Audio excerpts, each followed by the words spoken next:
Bonjour, bienvenue au Club électrotechnique amateur. Aujourd'hui, je vais vous parler d'un principe simple avec la piézoélectricité. J'ai fait un petit montage ici dans le but de détecter une vibration mécanique à l'aide d'un détecteur piézoélectrique. J'en ai un ici. On peut facilement aller dans un simple sonore piézoélectrique, aller chercher, récupérer le piézo qui est là, qui est une pastille céramique piézoélectrique. Donc, à partir de ça, je vais détecter une vibration mécanique. Qu'est-ce que je vais faire? Je vais utiliser mon téléphone cellulaire qui est là. Je vais le mettre dessus. Et je vais m'installer avec ma ligne téléphonique ici. Donc, je vais activer mon système ON. Je vais faire un appel, puis en théorie, si le système est assez sensible, il devrait le détecter. Donc, je vais.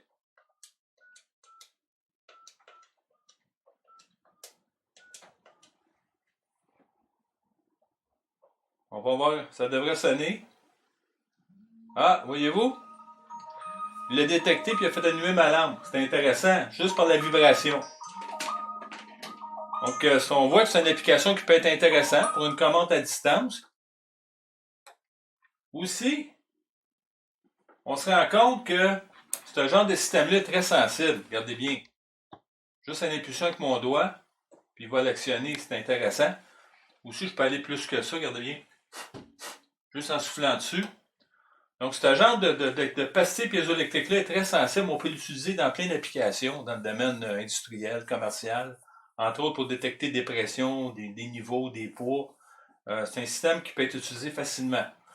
Donc, le chez moi est fait avec un comparateur LM339. J'ai fait un dessin, puis je vais vous l'expliquer pratiquement comment ça fonctionne. Donc, la fameuse pastille est ici. C'est la pastille piézoélectrique. Puis, vous avez aussi un comparateur qui va comparer l'information de la pastille piézoélectrique et la valeur ajustée par le pot qui est ici, qui est de 0,3 volts. Donc, vous avez deux tensions. Si la tension de 0,3 volts n'est plus positive, à ce moment-là, vous allez avoir un niveau 1, vous allez avoir 12 volts. Donc, c'est impossible de faire activer le transistor PNP qui est ici, parce que vous avez 12 volts, 12 volts. Mais dans le cas inverse, si vous avez une variation qui est plus positive au piezo lors d'une détection mécanique, lui va tomber en conductivité, parce qu'il va avoir 0 volts ici, puis vous allez activer le relais. Vous avez aussi le mode de mémorisation. Tantôt, quand j'ai fait mon essai avec mon téléphone, j'étais sur le mode de mémorisation. C'est pour ça qu'au premier coup de sonnerie, il a donné une impulsion par le transistor NPN qui est ici, puis il a mémorisé l'information. Donc, ça, c'est ce mode-là. Puis dans l'autre mode, c'est lorsque le contact est ouvert, à ce moment-là, vous avez une action directe avec le capteur. Donc, on voit que c'est quand même intéressant. Un simple circuit comme ça peut détecter une vibration mécanique. Donc, si je fais un autre essai pour le fun, je vais l'activer. On voit quand même qu'il y a une certaine sensibilité. Voyez-vous? Je vais faire un essai. Regardez bien. Je vais laisser tomber une simple résistance dessus. Regardez bien.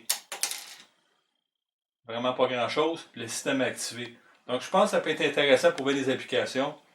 Donc, je vous laisse là-dessus en vous disant à la prochaine. Merci.